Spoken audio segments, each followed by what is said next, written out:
multimedia domain.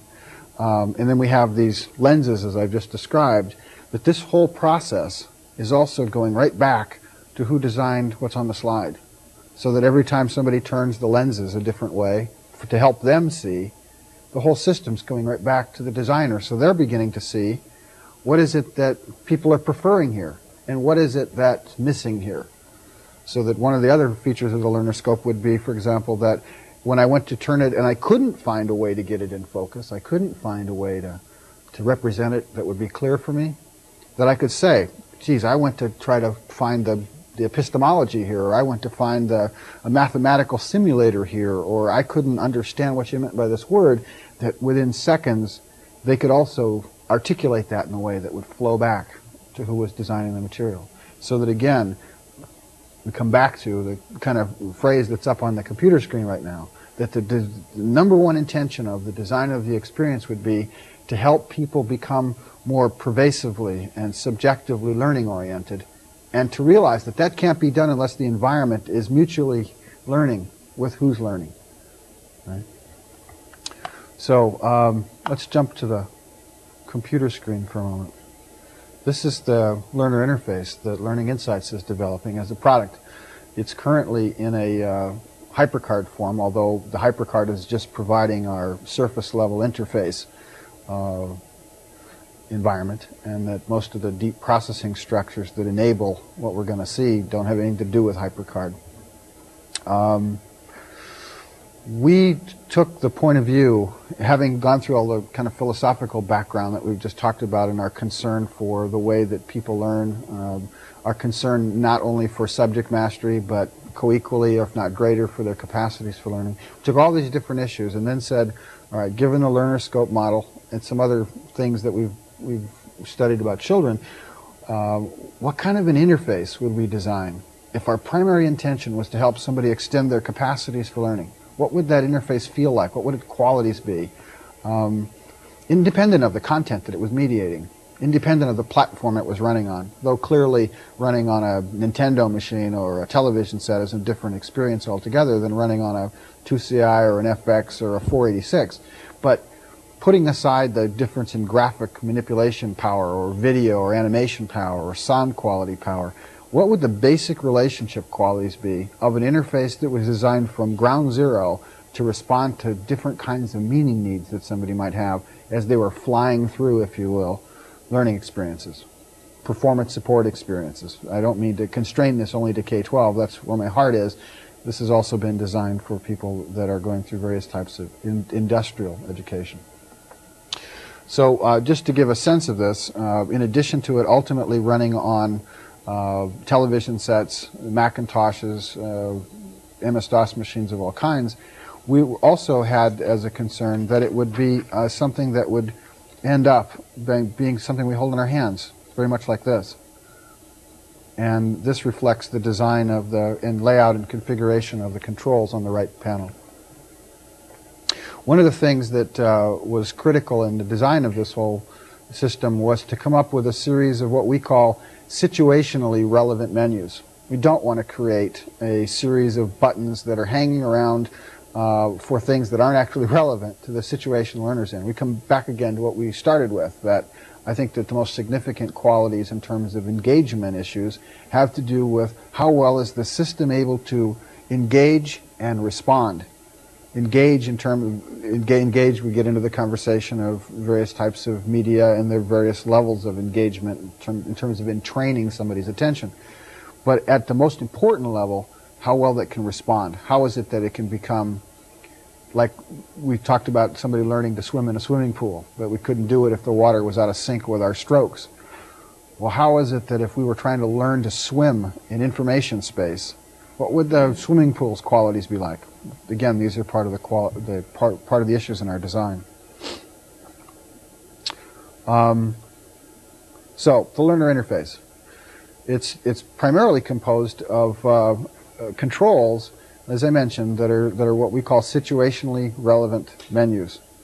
So this deals with the quick reference icon that's displayed and highlighted now, deals with what happens when I have what we call an elemental meaning need.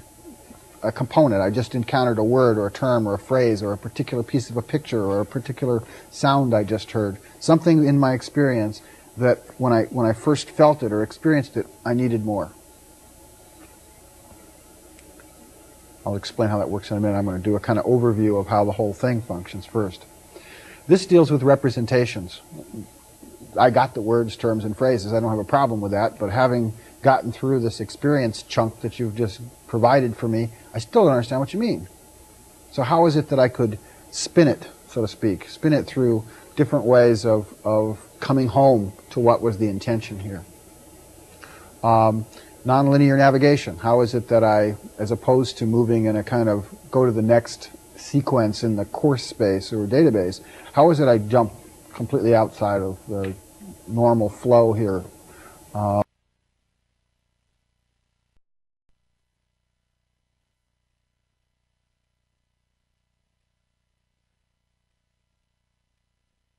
Compass, part of which is got some sensitive things. I'm not going to be showing too much of how the compass functions. But that's part of, it's analogous to the way a trim tab system works on an airplane. I don't know if you've been in a cockpit of an airplane, but as the gas starts to run out, the pilot adjusts these trim wheels, which kind of recenters the way the plane flies through space. Well, this compass does kind of that, allowing the learner to adjust for certain preferences that then become part of how the whole system optimizes itself in response to their needs.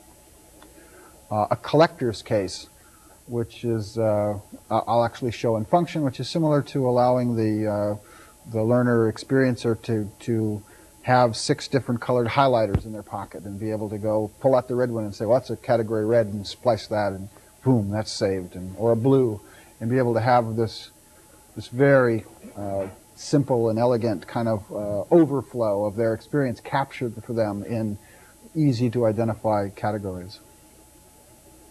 So let's take the, there's also other types of help and environmental controls, the context, the hardware context of the electronic book, but like device. But let's start and stay within what I'll call the meaning need systems, which have to do with, again, the situational response to elemental needs, words, term, phrases, and so forth, and the representational needs.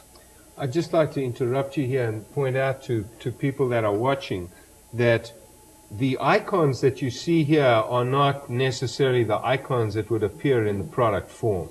Yeah, thank you. Yeah, I mean, everything that we're doing right now is a placeholder. We're designing what we'll call the deep mediation process itself, the engine, and the approach to organizing data, and the approach to folding it and unfolding it in a way that responds to the needs systems, the needs of people that are involved in the systems that we're building. All of the icons are placeholders and need to be, finalized by people that are much better icon designers than we have right now.